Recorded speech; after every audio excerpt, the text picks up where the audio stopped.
Hey, mais c'est drôle parce que Vincent, on se connaît depuis plusieurs années, puis on était 3 ans entrée principale. Vous êtes rencontrés à entrée principale? Ouais, entrée principale. Okay. Non, on a passé beaucoup de temps ensemble. Parce quotidienne à la télé, Chris. Oui, puis tout le monde travaillait sauf nous. Genre, on restait dans le bureau longtemps, jaser quand même. Parce que les filles se préparent beaucoup pour faire la télé, les gars beaucoup moins. Okay. Fait que nous, on attendait juste 4 heures. Toi encore moins que moi, parce que t'avais trois nouvelles à dire. Ouais, en tout cas. Ben moi, je faisais ça pendant le meeting. Pendant que vous autres, meeting de contenu, moi, je cherchais mes nouvelles sur Internet. Mais tu sais, il y a des sujets dont on n'a jamais parlé dans toutes ces années-là, puis c'est pas des sujets de tabou. Non, tu veux dire? Non, personnellement, genre... Être comédien, tantôt je faisais une blague là-dessus, mais être comédien comme jeune enfant dans les contes pour tous, ta jeunesse. Comment Michael Jackson?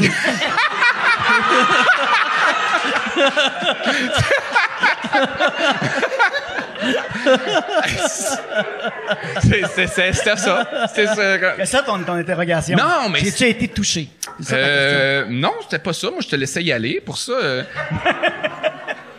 Mais non, je me demandais, non, mais à quel point, tu sais, être jeune, enfant comédien, là, puis je sais qu'après ça, tu t'es impliqué pour pour que les prochains enfants comédiens, comme les heures de travail, soient un peu plus encadrées, parce qu'il n'y avait pas de loi à cette époque-là. Il n'y avait pas de règles. Pouvait faire 14 heures, puis c'était comme avec le il n'y avait pas de prof. À ce temps, il y a des professeurs sur les plateaux. Il y a des tuteurs pour les accompagner, il y a des coachs de jeu. Il y a des témoins. Il y a des Nous, on était tout seuls. J'en parlais à Jess Barker. Elle dit, je me retrouvais dans une chambre d'hôtel pendant une semaine à 14 ans. Tu sais, il y avait une équipe, mais tu sais, à cette heure, il faut qu'un parent accompagne. Ouais. Dans le temps, il n'y avait pas de parents. Fait que là, tu sais, tu étais comme, je vais envoyer mon petit gars de 9 ans à l'hôtel avec des producteurs. Ça va être correct. Qu'est-ce que voyons? Qu'est-ce qui peut arriver? Qu'est-ce qui peut arriver, voyons donc. Tu sais, avant, il venait avec moi, puis après ça, il me mettait sur l'autobus voyageur. J'habitais à Québec. Puis, il me droppait, les chauffeurs me connaissaient, il me laissait devant Télémétropole, tu sais. Mais il fallait quand même que j'aille dormir chez le monde. Une belle rue fiable. Fiable.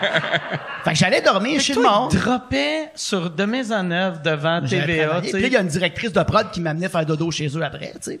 C'était toujours des femmes en général, mais tu sais, je me rappelle quand... En général. Sauf le vendredi soir, là, c'était un homme.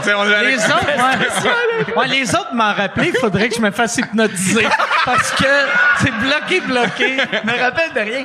Mais tu ris, mais moi, j'étais pas heureux. J'étais pas capable de dormir tout seul. Je dormais lumière allumée, j'avais peur.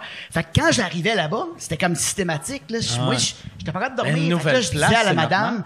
Hey, je peux-tu dormir avec toi? Tu sais, j'ai peur. Fait que là, je me rappelle, là, tu sais, c'est des mamans, eux autres, là. Je me rappelle, il y en a une, elle se réveille, là.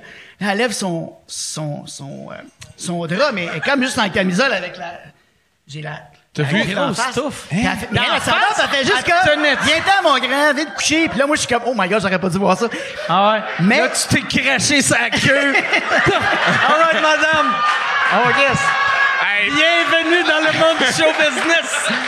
Bienvenue dans l'autobus du show business. Et puis nous, on écoute Tirelire et compagnie. C'est tout cute comme émission. Mais tu sais, même à m'amener, c'est allé loin parce que même à rendu à 14 je vais pas juger cette madame-là. Mais si il y a un enfant qui dort dans ton lit, mets-toi des bobettes, câlisse. Je suis allé la réveiller. Mais même à ça, OK, là, il y a un enfant. C'est lui qui est allé la rejoindre dans son lit. C'est ce qu'elle a dit en cours. Elle a dit... Moi, c'était pas prévu qu'il venait dans mon lit. Mais moi, un kid me réveille, puis il fait, je peux-tu rentrer? Je vais me faire, hey, regarde, Vincent, attends 2 secondes. Reviens-toi de bord, je vais mettre des bobettes. Puis je vais même mettre des pantalons. Hey, mais sérieux, moi, genre, mettons, quand une gardienne vient pour mes enfants, je m'assure que ma blonde soit là. Je veux pas vivre de situations fucked up de même. À l'époque, ça devait être un peu différent, mais qu'est-ce que je fais attention pour pas qu'il y ait des affaires louches? À un moment donné, longtemps, j'ai eu peur de dormir tout seul. Fait que, tu sais, j'étais rendu à 14-15 ans, puis j'étais dans une chambre d'hôtel à Chicoutimi en tournée pour TVA. Là, tu cherchais les madames avec des grosses touffes. Mais là, je l'avais pas cette fois-là. Puis il y avait un monsieur qui s'occupait des communications, tu sais. Vraiment fin, gay, je le connais, tu sais, il est très, très gay. Il s'occupait de nous, tu sais. Tout le monde est un peu malade. Tout le monde sait pas où ça va aller avec ça. Un vieux monsieur très fin, très gay qui s'occupe des communications. OK.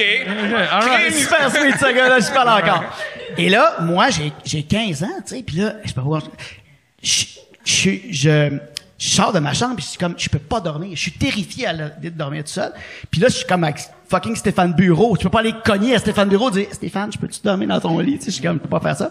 Puis l'autre, c'est une comédienne de la série, mais je veux pas que tout le monde sache que j'ai peur. Ouais. Fait que je m'en vais voir. 15 ans, qui est le un gars de âge 14, que tu sais. tu veux pas avoir de l'air d'un enfant à cet âge-là. Mais je me sentais comme un enfant. J'avais peur, tu sais. Fait que je suis allé voir le gars qui était responsable de moi, qui avait dit à mes parents, hey, je vais m'assurer qu'il est correct, qu'il se pète pas la face, qu'il boit pas.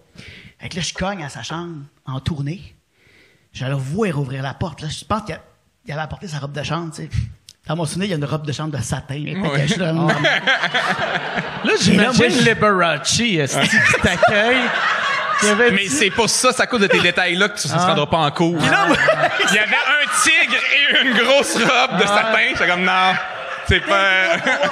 Fait que là, je vois encore la face. Il est venu blanc comme sa robe de chambre. Je fais, Ah ouais. j'ai peur. Je peux-tu dormir dans ta chambre? Et lui, là, j'ai vu ses yeux computés. J'ai fait un cri, je vais avoir de la Qu'est-ce que je vais naturelle, faire? Mais il peut pas me laisser de même. Surtout dans ces années-là que le monde était homophobe. Ben oui. Qu'ils te voient sortir, ils vont check, le calice.